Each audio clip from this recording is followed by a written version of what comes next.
God, just getting wrecked like that. It's so terrible. Yes, the Miami Heat, they are up. Cool, I got that right. I looked at the program feed. I wasn't sure if it was my right shoulder or left shoulder. It's my right. Miami Heat are our team of focus today on nothing but analytics. I wanted to start here. Before we get to the offensive and defensive weaknesses, as we usually do, the Miami Heat fall in the same category as a Philadelphia 76ers, right? They are the top two teams when you look at how is the effect of the bubble going to play out for these teams because they were so good at home and they were so bad on the road. So to refresh you about what went on with the Miami Heat, let's look at some of their numbers, right, and talk a little bit about what a neutral bubble would look like for them. So if you remember, home this season, the Miami Heat, 27-5 straight up, 19-12-1 against the spread. That's a 61.3 ATS rate, so covering 61.3% of the time. Very good if you didn't know. With a 9.1 net rating, a positive 9.1 net rating, which was third best in the NBA. But then you hit their road numbers, and it's almost the opposite of what they had done. 14-19 straight up, 13-19-1 against the spread, a 40.6 clip ATS, with a negative 2.8 net rating that was 17th best in the NBA. Their offense, as we kind of know, right, really falls off whenever they hit the road. The Miami Heat really interests me. Now, I should say, too, I have an 80-1 ticket on them to win the NBA Finals. They're sitting at 40-1 now. I'm not sure how far they're going to get in the postseason if they end up with the Philadelphia 76ers, which, by the way, Jacob, I don't know if you've seen this. So Zach Lowe, I'm a big fan of Zach Lowe, the work over at ESPN. They have his latest podcast. They preview the Heat among other teams and had talked about the Philadelphia 76ers as well, and that Philly actually, it would behoove them to move up and maybe take on a Miami as opposed to Boston. So who knows? Much smarter people than I say that I am wrong. Regardless, Miami Heat. So let's look at the offense. The offense, of course, a lot of strengths for the Miami Heat. One of the things that will stick out to you, other than the fact that they have the 7th best efficiency rating on offense, is the fact that the three-point shooting is nuts, right? Three-point shooting overall, 39.1%, first in the NBA. Non-corner three-point shooting, 39.2%. It is weird that they're the 4th best rim shooting team and yet rank 18th in corner three-point shooting. As we've talked about multiple times, right? Offensively, they kind of correlate. If you're good at the rim, you're good on the corners. Doesn't really work out with this Miami Heat team, but they're an effective three-point shooting team. It makes sense, right? They're loaded with long-range wings who can really shoot the ball. Even some of their bigs, like a Kelly Olynyk, can stretch the floor.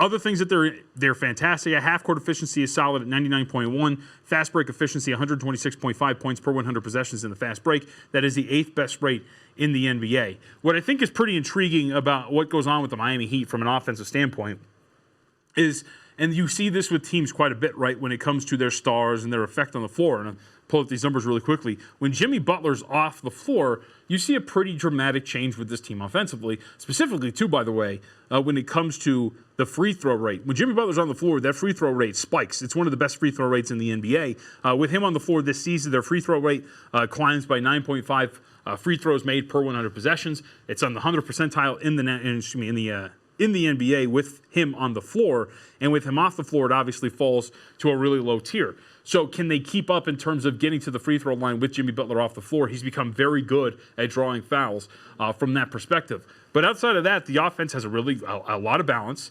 The bench has a lot of depth in terms of scoring and wings and shooting, right? We can talk about Goran Dragic coming off of the bench this year, being a 6-man candidate. We can talk about Tyler Hero and his shooting that he adds to the floor, a Myers Leonard type as well, which, by the way, the Myers Leonard numbers, I did not realize this, with him on the floor, they're nuts. Like their net rating with Myers Leonard's on the floor is pushing 10 points, which is insane, considering that you would think Myers Leonard from a defensive standpoint is somewhat of a weak link, but he's really not, at least when it comes to defense and him being on the floor. So let's put this together with the defensive strengths, because this is where I think, to me, Miami's an interesting team. And to steal a stat that Zach Lowe had on his podcast, actually, I was listening to on the way in, how about this? So their three-point shooting defensively is a strength, clearly, right? Three-point shooting opponents, 34.7%, 4th in the NBA.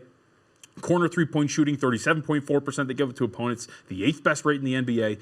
Non-corner three-point shooting, 33.8%, 5th best in the NBA. This is why I wish I had access. All these NBA writers have the second spectrum stats, which are great.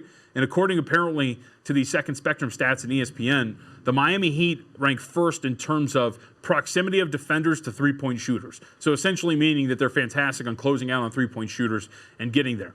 Here's what I find interesting about Miami, though, because the perimeter defense, as you can clearly see, is absolutely fantastic. But what has, to me, come up as a common theme for really good teams, especially defensive teams and championship contender and caliber teams, is the fact that you cut off the rim, right? We've talked about this with the Milwaukee Bucks. We've talked about this with the Los Angeles Lakers. Like, teams that are very good defensively are usually very good within 4 feet. And we expanded even more, right, with Milwaukee, with Memphis. The fact that you give up 3-point shots because it's more important to cut off the rim in the middle of the floor and then just let guys be inefficient from 3-point range. And that's been a defensive scheme that Milwaukee's kind of ran with, and Memphis as well, with their former, of course, Milwaukee assistant leading the way. But that's a big weakness for the Miami Heat. They're giving up 65.7%, 25th in the NBA in terms of guarding around the hoop. And I don't know how much has to do with how they play, right, in terms of their big style, because Bam Adebayo will take some minutes at center, but for the most part, he plays a power forward that can take the ball up the floor. With Adebayo on the floor, the the rim rate in terms of the shooting drops for opponents by 2.5%, so he's clearly a deterrent, but the shooting percentage around the rim is still in the mid-60s with Adebayo on the floor. So there's still nothing like they'll take fewer shots, but opponents are still just as effective. Is this a result of them, as we said, right?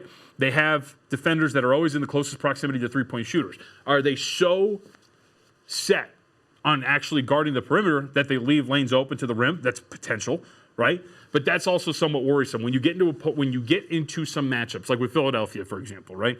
Philadelphia, when they have Joel Embiid on the floor, one of the better teams at the rim. They're one of the better teams at drawing fouls as well. Does that work against you in matchups like that? Would they rather see a team like Indiana, who prefers to operate their offense in the mid-range, who, by the way, also, which would also help, right, might not have Victor Oladipo, and we talked about that in the Big Three a couple of days ago with Danny, but does a team that can really effectively, because I think the stats bear it out, can a team that effectively dominates you within 4 feet of the basket, can they take advantage of that and send Miami packing early on? And that's going to be interesting, too, is a matchup with Philadelphia, who they seem to have played well in the regular season. But does that work against them with this new lineup, with this floor spacing that Philadelphia now has? And does that really come up against them in a matchup with Indiana, who I think maybe Miami would prefer at this point? So you see their schedule, too, by the way. Nothing terrible, but again, like we talked about with Brian Windhorst earlier this week, strength of schedule I think is useless because you have no idea how some of these opponents are going to face these teams or handle these games. But Denver, Toronto, Boston, Milwaukee seems pretty tough at the top. And then you have Phoenix, Indiana, OKC, and Indiana again to round it out. And I think, to be honest with you too, right, let's talk about those 2 games on the 10th and the 14th against Indiana. Let's say by that time you've played 5 seeding games, you only have 3 left, and we get a good idea that they're going to play Indiana. How does Miami even handle those games? Do you just rest guys because you don't want to give away what you're going to be playing in a series against the Indiana Pacers? So that's going to be intriguing. So again, when you look at schedules like this, just make sure you don't take into account too much of what is going to happen for that perspective. But you can see, too, by the way, over at DraftKings, championship odds at 30-1. There's no arguing that Miami is one of the more improved teams from where they were at the beginning of the year. What some of us, I say some of us, what I expected from them, I wasn't sure they were going to be this good. And clearly, right, sitting at 30-1 now when they were 300-1 and 100-1 in the offseason, 300 before the Jimmy Butler acquisition and 100 after, that they've improved quite a bit and the market now respects them. And they could be potentially, the 4th best team in the NBA as it stands, or excuse me, in the Eastern Conference as it stands right now. But how this team is built and defensively how they can stand up really intrigues me because they're middle of the pack in overall efficiency. They give up a lot at the rim, and you can be great along the perimeter, but if you're constantly giving up runs at the basket, it's going to be something that is going to work against you. And by the way, too, middle of the pack in terms of fast break efficiency defensively and half-court efficiency defensively. So nothing really crazy. And that's why you see, too, when we're looking at these stats, defensive strengths and weaknesses, it's obvious not every stat that we acquire. Some of these are middle of the pack and not worth noting, and some of the strengths and weaknesses. So there you go. The Miami Heat, nothing but analytics on them. Again, a team that offensively seems very skilled, but defensively does have some smaller issues when it comes to the NBA. By the way, we haven't gotten any update, too. I've been keeping an eye on this. I know we talked about this yesterday, and it kind of ties in to what we were talking about with Mike Trout. I am keeping an eye on what is happening with Washington because the more that we look at this and the way this bubble is shaking out, the more I'm really intrigued about what's going to happen with Bradley Beal. They also should also talk about this too, by the way. 2 things. One, it looks like that the NBA is going to approve like the 8 teams that are outside of the bubble. It looks like they're going to improve some sort of fall league for them, some plays and everything like that. So we might have a different form of basketball coming in September. The other part too is Gordon Hayward he is going to leave the bubble because, of course, he has a child on the way. It's going to be his 4th child. And so how that affects the Celtics in some of these seeding games, that's something to keep an eye on because obviously we don't know when exactly that is going to happen for Gordon Hayward. And on top of that, will he have to isolate for 14 days when he comes back to the bubble? So it's going to be fascinating, man. Keep an eye on these stories because they are very important for the handicapping. And with that, we're all done here on The Edge. Missed out on any part of the show, remember VSiN.com/podcast. And make sure you sign up for that email. You get it every single afternoon, loaded with lots of goodies and greetings and whatnot. Have a good weekend. Happy 4th of July. We will see you on Monday.